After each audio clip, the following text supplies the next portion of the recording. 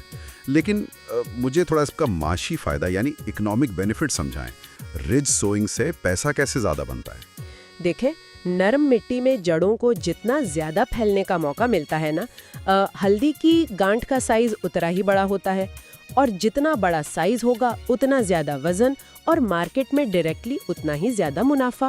اس کے علاوہ یہ مونسون کی بھاری بارشوں کے دوران پانی کے مؤثر نکاس کو بھی فروغ دیتا ہے۔ کیا بات ہے! اب ہم اگلی سلائیڈ کی طرف بڑھتے ہیں جس کا عنوان ہے سوئنگ میتھڈ 2 اسپیسنگ۔ یہاں فاصلے کی بہت نپی تلی پیمائشیں ہیں۔ قطار سے قطار یعنی رو ٹو رو فاصلہ بالکل 2.5 فٹ برقرار رکھنے کا کہا گیا ہے۔ جی، اور پودے سے پودے کا جو پلانٹ ٹو پلانٹ فاصلہ ہے وہ 6 سے 9 انچ کے درمیان ہونا چاہیے۔ اور اس کے ساتھ گنٹھی کو بالکل 2 سے 3 انچ کی گہرائی میں بونے کی ہدایت ہے۔ یہ مخصوص فاصلہ کیوں رکھا جاتا ہے؟ صرف سن لائٹ کیپچر کرنے کے لیے؟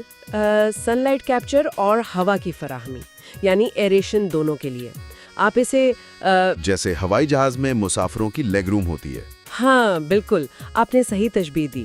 پودوں کو بھی سانس لینے اور پھیلنے کے لیے اپنی پرسنل سپیس چاہیے ہوتی ہے تاکہ وہ آپس میں ریسورسز کے لیے لڑے نہیں۔ زبردست! پودوں کی لیگ روم کا خیال رکھنا بھی ضروری ہے۔ اب ہم اگلی سلائیڈ کی طرف بڑھتے ہیں جس کا عنوان ہے نیوٹرینٹ مینجمنٹ آرگینک۔ یہاں لکھا ہے کہ اچھی طرح گلی سڑی گوبر کی کھاد یعنی FYM کا یکساں استعمال کریں۔ جی، اور مٹی کی ساخت کو بہتر بنانے کے لیے سختی سے 15 سے 20 ٹن فی ایکر استعمال کرنا چاہیے۔ لیکن اس میں ایک شرط ہے کہ کاشت سے کم از کم 1 مہینہ پہلے گوبر کی کھاد ڈالیں۔ کھاد 1 مہینہ پہلے کیوں ڈالی جائے؟ اس کی وجہ یہ ہے کہ زمین میں کھاد کے حل ہونے اور مٹی کا حصہ بننے کے لیے وقت درکار ہوتا ہے۔ تازی کھاد گرمی پیدا کرتی ہے جو بیج کو جلا سکتی ہے۔ اوہ اچھا، یعنی یہ آرگینک میٹر زمین کی طویل مدتی زرخیزی اور پیداوار کو نمایاں طور پر بڑھاتا ہے اگر وقت پر ڈالا جائے۔ جی بالکل، وقت پر ڈالنا ہی سب کچھ ہے۔ اب ہم اگلی سلائیڈ کی طرف بڑھتے ہیں جس کا عنوان ہے کیمیکل فرٹیلائزرز۔ اس چارٹ میں نائٹروجن 120 کلو گرام فی ایکر لکھی ہے جسے 3 حصوں میں تقسیم کرنا ہے، جبکہ فاسفورس 50 کلو گرام اور پوٹاش 80 کلو گرام، اور ان دونوں کو بوائی کے وقت مکمل مقدار میں ڈالنے کو کہا گیا ہے۔ ہاں، اور ان کا کمرشل ایکویولنس جو بنتا ہے وہ ہے 1.25 بوری یوریا، 2 بوری DAP اور 1 بوری SOP۔ لیکن یہ NPK ریشیوز اس طرح کیوں ہیں؟ مطلب فاسفورس اور پوٹاش شروع میں اور نائٹروجن بعد میں کیوں؟ دیکھیں، فاسفورس اور پوٹاش جڑوں کی مضبوطی اور ان کے ڈھانچے کے لیے شروع میں ضروری ہوتے ہیں، جبکہ نائٹروجن بعد میں پودے کی سبز نشو نما اور پتوں کے لیے درکار ہوتی ہے۔ اگر ساری نائٹروجن شروع میں ڈال دی تو وہ ضائع ہو جائے گی۔ بہت لاجک ہے اس بات میں۔ اب ہم اگلی سلائیڈ کی طرف بڑھتے ہیں جس کا عنوان ہے ملچنگ، جسے چھپر بھی کہتے ہیں۔ اس میں ہدایت ہے کہ بوائی کے فوراً بعد گندم کے بھوسے یا پتوں کا چھپر یا ملچنگ کرنی چاہیے۔ جی ہاں، زمین کی سطح پر بالکل 1 انچ موٹی حفاظتی تہ یعنی 1 انچ پروٹیکٹیو لیئر بچھانی ہوتی ہے۔ اور اس کا فائدہ بتایا گیا ہے کہ یہ نمی کو برقرار رکھتا ہے اور جھری بوٹیوں کے شروعاتی اگاؤ کو دباتا ہے۔ لیکن میرا ایک معصومانہ سوال ہے، کیا زمین کو ڈھانپنے سے ننھے پودوں کا راستہ نہیں رکتا؟ وہ باہر کیسے آئیں گے؟ شروع میں لگتا ہے ایسا، لیکن حقیقت مختلف ہے۔ سخت گرمی کے مہینوں میں یہ چھپر زمین کو خشک ہونے سے بچاتا ہے، اور یہ ایک ایسا مائکرو کلائمیٹ بناتا ہے جو جرمینیشن کے لیے انتہائی سازگار ہوتا ہے۔ ہلکی کونپل آسانی سے اس بھوسے کو چیر کر باہر آ جاتی ہے اور اگاؤ کے نرم موسم میں مٹی کا ٹیمپریچر ماڈریٹ رہتا ہے۔ کیا کمال کی سائنس ہے! اب ہم اگلی سلائیڈ کی طرف بڑھتے ہیں جس کا عنوان ہے ویڈ مینجمنٹ۔ یہاں آپاشی کے بعد 2 سے 3 مرتبہ دستی گودی یعنی مینول ہوئنگ کا کہا گیا ہے۔ ہاں، کیونکہ جڑی بوٹیاں اصل فصل کی خوراک کے لیے مقابلہ کرتی ہیں، اس لیے انہیں جلد تلف کرنا یعنی ایلیمینیٹ ارلی کرنا ضروری ہے۔ اور بڑے کھیتوں کے لیے اگاؤ سے پہلے جڑی بوٹی مار زہر یعنی پری ایمرجنس ہربیسائڈز کا سپرے انتہائی مؤثر بتایا گیا ہے۔ ساتھ ہی ایک چوتھی بات لکھی ہے کہ آخری گودی کے دوران پودوں کے تنوں کے ساتھ مٹی چڑھائیں، جسے ارتھنگ اپ کہتے ہیں۔ جی، مٹی چڑھانا صرف کھیت کی صفائی نہیں ہے، یہ پودے کے تنے کو سہارا دینے کا ایک اہم انجینئرنگ پروسیس ہے۔ اس سے رائزوم کو پھیلنے کے لیے مزید نرم مٹی مل جاتی ہے۔ ٹھیک ہو گیا، اب ہم اگلی سلائیڈ کی طرف بڑھتے ہیں، جس کا عنوان ہے اریگیشن مینجمنٹ، آب پاشی کا نظام۔ یہاں لکھا ہے کہ بوائی اور چھپر ڈالنے کے فوراً بعد پہلی آب پاشی کریں۔ بالکل، اور جرمینیشن فیز کے دوران بیڈز کو مسلسل نم رکھنا بہت ضروری ہے تاکہ بیج نہ سوکھے۔ اور پھر گانٹھوں کے بننے کے عمل کے دوران بھی مناسب نمی برقرار رکھنے کا ذکر ہے۔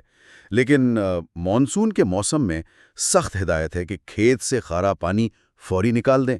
ہاں، یہ وہ نازک توازن ہے جس پر دھیان دینا ضروری ہے۔ کم پانی پودے کو سکھا دیتا ہے اور زیادہ پانی، خاص طور پر مانسون میں، اسے گلا دیتا ہے۔ خارا پانی فوراً ڈرین کرنا چاہیے۔ صحیح۔ اب ہم اگلی سلائیڈ کی طرف بڑھتے ہیں، جس کا عنوان ہے پیسٹ مینجمنٹ۔ اس میں کیڑوں کی جلد تشخیص کے لیے کھیت کا باقاعدگی سے معائنہ یعنی فیلڈ سکاؤٹنگ کی ہدایت کی گئی ہے۔ جی ہاں، اس میں دو بڑے دشمن ہوتے ہیں۔ ایک پتا لپیٹ سنڈی یعنی لیف رولرز، جو پتوں کو کھا کر پودے کی خوراک بنانے کی صلاحیت یعنی فوٹو سنتھیٹک کیپیسٹی کم کرتی ہے۔ اور دوسرا رائزوم فلائی کا ذکر ہے، جو تنے کے قریب انڈے دیتی ہے اور اس کی سنڈیاں سیدھا جڑوں کو تباہ کرتی ہیں۔ ان دونوں میں سے زیادہ خطرناک کون ہے؟ دونوں ہی خطرناک ہیں۔ ایک اوپر سے حملہ آور ہے اور ایک زمین کے نیچے سے۔ دونوں ہی فصل کی بنیاد ہلا سکتے ہیں، اس لیے نقصان کی پہلی علامت ظاہر ہوتے ہی اپرووڈ ٹارگیٹڈ انسیکٹیسائڈز کا سپرے کرنا ضروری ہے۔ ٹھیک کہا۔ اب ہم اگلی سلائیڈ کی طرف بڑھتے ہیں، جس کا عنوان ہے ڈیزیز کنٹرول۔ یہاں پتوں کے دھبے یا لیف سپاٹ کی نشاندہی کی گئی ہے، جو پرانے پتوں پر نمایاں بھورے نشان بناتے ہیں۔ اور اس کے ساتھ جڑ کا گلاؤ یعنی اخرا کا بھی مسئلہ ہے، جو تنے کو پیلا کر کے نچلے حصے کو مکمل گلا دیتا ہے۔ جی، اس کے بچاؤ کے لیے پانی کا مناسب نکاس اور بیج کا علاج تو اہم بتایا ہی گیا ہے، لیکن زیادہ نمی کے دنوں میں حفاظتی فولیئر فنجی سائڈز کا سپرے بھی ضروری قرار دیا گیا ہے۔ ہاں، پرانے طریقوں اور نئی سائنسی ادویات کا ملاپ ہی وہ راستہ ہے جس سے بیماریوں کو وبا بننے سے روکا جا سکتا ہے۔ بالکل صحیح۔ اب ہم اگلی سلائیڈ کی طرف بڑھتے ہیں، جس کا عنوان ہے ہارویسٹنگ اینڈ میچیورٹی۔ یہ فصل کا آخری اور خوشگوار مرحلہ ہے۔ 8 سے 9 مہینے کے بعد فصل مکمل طور پر پک کر تیار ہو جاتی ہے۔ جی ہاں، اور اس کی بنیادی نشانی یہ ہے کہ دسمبر یا جنوری میں پتے مکمل طور پر پیلے اور خشک ہو جاتے ہیں۔ یہاں ایک ٹیکنیکل پوائنٹ ہے کہ برداشت سے چند روز قبل زمین نرم کرنے کے لیے ہلکی آب پاشی کریں۔ ہاں، کیونکہ سوکھی زمین سے نکلتے وقت نازک گانٹھیں کٹنے یا زخمی ہونے سے بچانی ہوتی ہیں، اس لیے احتیاط سے کھدائی کرنی پڑتی ہے۔ یہ پورے 9 مہینے کی محنت کا پھل سمیٹنے کا وقت ہوتا ہے۔ کیا بات ہے، واقعی کمال کا سفر تھا، مٹی سے لے کر منافع تک کا۔ اب ہم اگلی سلائیڈ کی طرف بڑھتے ہیں، جس کا عنوان ہے کلٹیویٹنگ سکسیس ٹوگیدر۔ یہ ہمارا اختتامی حصہ ہے۔ جی، تو آخر میں زمین کی تیاری سے لے کر کھیتائی تک کا ہر قدم ایک دوسرے سے ایسے جڑا ہے کہ ایک غلطی پچھلی تمام محنت کو ضائع کر سکتی ہے۔ بالکل۔ اس تفصیلی جائزے سے ایک بات تو بالکل واضح ہے کہ زراعت میں معلومات کا درست اطلاق یعنی اپلیکیشن آف نالج ہی کامیابی کی کنجی ہے۔ جن لوگوں کو مزید ماہرانہ رہنمائی چاہیے وہ JQ گلوبل ایگریکلچر کو سبسکرائب کر سکتے ہیں، اور ان کے ماہر مشیر محمد جاوید قمر صاحب کی ٹیم سے ان کی ویب سائٹ www.jqglobal.official.com پر رابطہ کیا جا سکتا ہے۔ جی، اور اس کے علاوہ ان کا سیدھا واٹس ایپ نمبر +923499841886 بھی دستیاب ہے، اگر کوئی براہ راست سوالات کرنا چاہے۔ زبردست۔ آخری بات سننے والوں کے لیے، اگر ہم صرف ایک فصل